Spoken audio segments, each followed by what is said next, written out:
Buen día a todos, bienvenidos a un nuevo video tutorial sobre el análisis factorial exploratorio. Les saluda su profesor Aaron Mansor y en este día vamos a hacer este análisis partiendo de una prueba de normalidad en los datos en la cual pues primero se plantean unos supuestos para poder obtener lo que es el resultado de la normalidad e interpretarlo. En este caso se plantea una hipótesis de prueba. También se define qué estadístico vamos a utilizar de acuerdo a nuestra cantidad en la muestra. En nuestro caso, como es n menor que 50, utilizaremos Shapiro-Wilk y el estadístico de prueba que nos indica si el resultado de p-valor es menor que 0.05, quiere decir que rechazamos que existe una normalidad en los datos de esa variable y que la variable no tiene una distribución normal de los datos. En ese sentido, si nos indica que p-valor es mayor a 0.05, rechazamos que esos datos de esa variable no siguen una normalidad y aceptamos la hipótesis nula que nos indica que sí tiene una distribución normal. Esto generalmente sucede cuando hacemos la prueba de normalidad y nuestros datos se vinculan a una de estas dos respuestas. Pero ¿qué sucede cuando una de las dos respuestas o una de las dos variables tienen diferente normalidad? Entonces, en ese caso, pues para realizar datos estadística paramétrica, ¿verdad? Tendríamos que tener normalidad en los datos. En ese sentido, utilizaríamos Pearson. Y cuando no existe una normalidad en los datos, pues utilizamos los datos no paramétricos o tienen datos no paramétricos, ¿verdad? Que es la estadístico de Rode-Spearman. Pero en este caso, pues lo recomendable es hacer un análisis factorial exploratorio. ¿Por qué razón?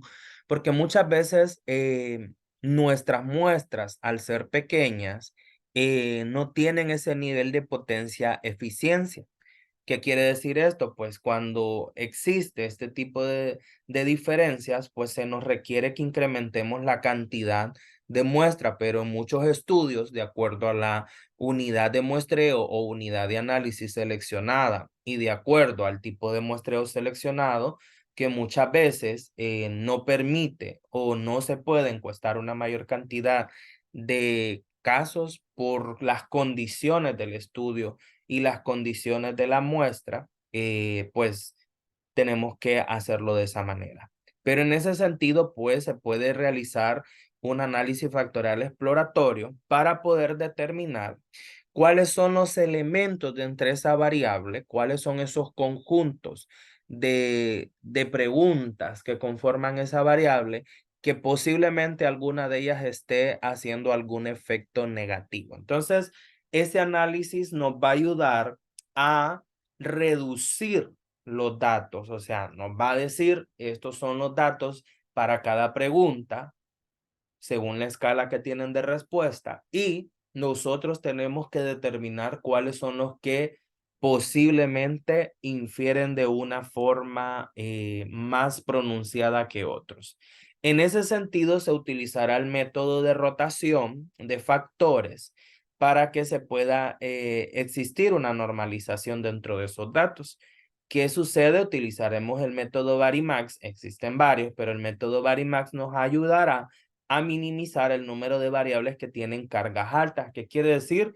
Nos va a ayudar a identificar cuáles son esas preguntas que tienen un valor superior quizá, ¿verdad? Negativo a lo que nosotros esperamos. Vamos a ver en este momento, tengo aquí yo en este cuadro de Excel una prueba de normalidad que hicimos con estas dos variables y podemos ver que una tiene que p-valor es mayor que 2.99, en este caso que tenemos aquí, ¿verdad? Que el 2.99 el resultado es mayor que 0.05, por lo tanto, nos dice que si es mayor que 0.05, nosotros tenemos que aceptar esta hipótesis, que quiere decir que sigue una distribución normal. Pero ¿qué sucede con la otra variable? vemos que el p-valor es menor a 0.05, lo que quiere decir que no tiene los datos una distribución normal.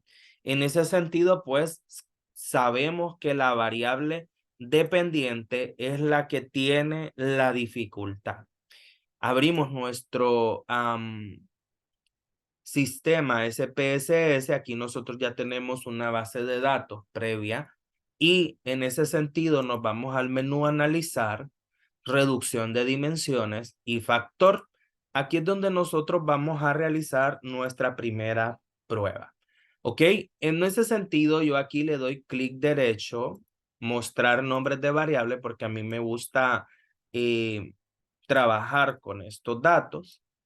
Y pues yo identifico acá. Estas preguntas son de la variable independiente, pero las que tienen B2 son de la variable dependiente, así que yo elijo las preguntas que conforman esa variable y aquí en la sección de rotación yo elijo el método Varimax. ¿Ok? Aquí tenemos las preguntas que la conforman, le damos a aceptar, esperamos un momento y nosotros venimos hacia abajo a la matriz de componente rotado, yo la voy a copiar y la voy a pasar aquí a mi tabla de Excel, ¿verdad? ¿Para qué razón? Pues para poder verificar bien los resultados. Vamos a hacer un poco más pequeño esto. Vamos a quitarle los colores a esa tabla y vamos a dejar el color negro. Ok, como podrán observar, vamos a ponerle aquí el numerito, vamos a digitarle el numerito que corresponde a cada pregunta para determinar cuál es la pregunta que vamos a escoger. Ok, entonces como podemos observar, aquí están los resultados. Vemos que cada una de las variables pues va teniendo ciertos resultados y se ven aquí dentro de sus 5 posibles respuestas, porque eso quiere decir que esta pregunta tiene 5 posibles respuestas que son los componentes de esa pregunta. En ese sentido, vemos que esta pregunta tiene ciertos valores negativos y como podrán observar, pues punto 12, punto 48, punto 26, quizás sea mayor que punto 08, que punto 12, que punto 29. Entonces yo podría decir que elijo esta pregunta, pero también podría decir que una de las que más posiblemente cause sea mayor que esta, sea la pregunta 22, porque tiene 3 valores negativos. Entonces yo podría decir, partiendo de estas respuestas, de estos elementos, qué preguntas son las que yo puedo seleccionar, las que tienen mayor datos negativos o un valor superior a algunas. Entonces yo digo, ok, esta tiene 3 valores que al final suman negativo 49, negativo 48, negativo 26, 12, 0.03, 0.17, punto 10, punto 05 y punto 10. ¿Qué quiere decir esto? Bueno, acá hay otros valores, pero estos valores pues son pequeños. Entonces, ustedes lo que tienen que hacer es determinar qué preguntas son las que posiblemente están haciendo ese efecto. Pues yo podría decir que una de ellas es esta pregunta número 22 que tiene valores bastante altos. Vamos a marcarla de otro color, un color verde. Y esta otra que tiene punto 48 que es igual a la 22. Y podríamos decir que esta otra 18 que es punto 26, que es una de las mayores en relación a las otras que son leves. Entonces yo podría decir que selecciono esas 3 preguntas para hacer mi primera prueba de cómo me quedaría mi variable y hacer nuevamente la prueba de normalidad y comparar los resultados. Ok, ya seleccioné los datos de la matriz que posiblemente estén causando un efecto mayor al obtener este resultado. En ese sentido, yo nuevamente abro mi base de datos y me voy a menú transformar, calcular variable y yo voy a crear la variable, solo que la voy a nombrar con un 1, porque recuerden que aquí ya existe una variable que se llama así y me va a brindar un error. ¿Qué sucede aquí? Pues aquí ya voy a escoger las preguntas que van a conformar mi nueva variable. Entonces tenemos que la pregunta 16, la 19, la 20, la 21 y la 23 en adelante son las que la van a conformar, exceptuando la 17, 18 y la 22. Ok, entonces nos vamos a las preguntas. La 16, dijimos que 17 y 18 no formarán parte de nuestras preguntas. Entonces seleccionamos la 19, la 20, la 21. Dijimos también que la 22 no pasaría a formar parte y de la 23 en adelante, pues todas. Entonces seleccionamos cada una de las preguntas. Tengan cuidado al momento de seleccionar las preguntas, ya que no podemos duplicar, porque si no obtendríamos un resultado que no es el adecuado, porque estaríamos duplicando un valor. Entonces tenemos 16, 19, 20, 21, 22, 23, 24, 25, 26. Entonces solo verificamos y luego le damos a aceptar una vez que ya haya finalizado la ejecución de este comando. Nos venimos aquí a la vista de variables y al final aparece nuestra variable y le brindamos el mismo nombre en la etiqueta de valor, puesto que yo me guío por los nombres de las variables. ¿Ok? Dejo normalmente todo como lo brinda el sistema y solo cambio mi alineación.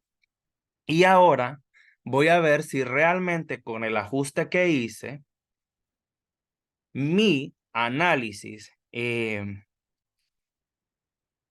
prueba de normalidad cambia. Nos vamos entonces al menú analizar, estadísticos descriptivos, explorar. Nuevamente yo siempre cambio los nombres de las variables. Busco mi variable independiente, que con esa no tenía un problema. Recordemos que me voy a ir al final a elegir la variable que estoy revisando, ¿verdad? Aquí en la sección de gráficos, yo le voy a decir que no me dé diagrama de cajas, ni tampoco de tallo de hojas, pero sí quiero el histograma y los gráficos de normalidad en las pruebas. Y le damos a aceptar y aquí esperamos un momento a que calcule los datos.